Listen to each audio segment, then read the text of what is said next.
Welcome to Emergency Insights. I'm your host, James Carter. Today, we are focusing on a common yet often perplexing oculofacial complaint, eyelid myokymia. For healthcare providers, recognizing this benign condition is key to proper patient management and reassurance, avoiding unnecessary workups.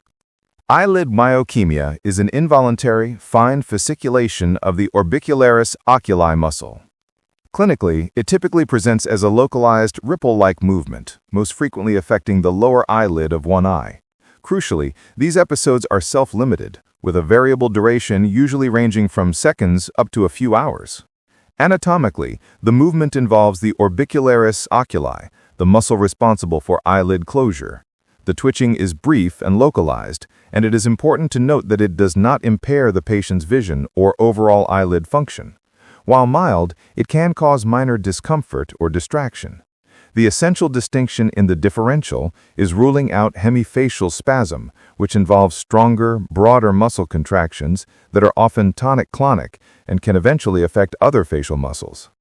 In terms of etiology, most cases remain idiopathic. However, a constellation of contributing factors are commonly identified. These include psychological stress and anxiety, fatigue, inadequate sleep, and the use of stimulants such as caffeine.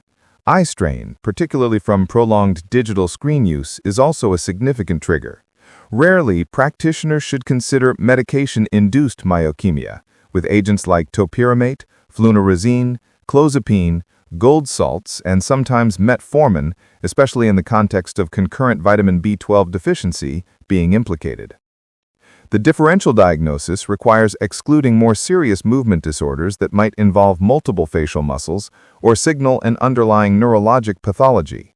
Hemifacial spasm, as mentioned, is the primary condition to distinguish from, but peripheral facial nerve irritation or even early blepharospasm are also considerations in an atypical presentation. The cornerstone of management for typical eyelid myokymia is patient education and reassurance. As healthcare providers, we must emphasize the benign and self-limited nature of the condition.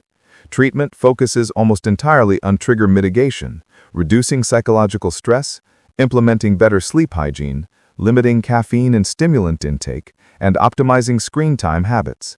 The vast majority of cases resolve spontaneously without the need for pharmacological intervention. Referral to a specialist is warranted only for symptoms that are persistent, debilitating, or exhibit atypical features, such as spreading to other facial muscles or affecting eyelid function.